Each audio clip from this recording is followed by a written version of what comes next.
Hello बच्चों, चलिए प्रश्न को पढ़ते हैं। एल्कीन तथा एल्काइन को असंतृप्त यौगिक क्यों कहा जाता है? एथीन तथा एथाइन की संरचना का वर्णन कीजिए। तो आइए बच्चों, मुख्य अवधारणा को समझते हुए हम इस प्रश्न को हल करते हैं तथा विस्तार पूर्वक इस प्रश्न के संदर्भ को समझते हुए इस प्रश्न के हल तक पहुंचते हैं और इसका उत्तर जानते हैं। तो ध्यान दीजिएगा, सबसे पहले जैसा कि हम जानते हैं कि एल्कीन जिसमें कार्बन कार्बन के मध्य द्विबंध पाया जाता है तथा एल्काइन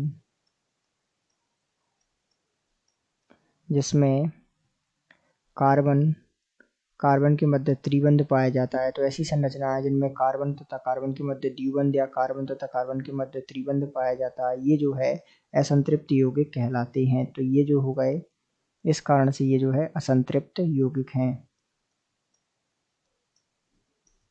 तो और इस बात को स्पष्ट रूप से हम एथीन तथा एथाइन के उदाहरण द्वारा समझते हैं। जैसा कि हम जानते हैं कि एथीन जिसका संरचना होती है कुछ इस प्रकार, द्विबंध कार्बन और यहाँ जुड़े होते हैं हाइड्रोजन। तो ये जो है एथीन की संरचना, चूंकि इसमें कार्बन तथा कार्बन के मध्य द्विबंध है, तो ये जो है असंतृप्त संरचना यौगिक है, एक असंतृप्त यौगिक का उदाहरण है।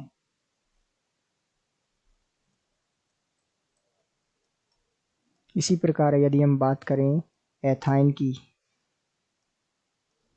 तो एथाइन जिसकी संरचना कुछ इस प्रकार होती है, यहाँ हाइड्रोजन, यहाँ त्रिबंध और यहाँ हाइड्रोजन। तो ये जो है कार्बन और कार्बन के मध्य क्या है, यहाँ पर त्रिबंध है। तो इसका सीधा सा मतलब है कि ये जो संरचना होगी एथाइन की, ये भी जो है एक असंतृप्त यौगिक है या असंतृप्त है।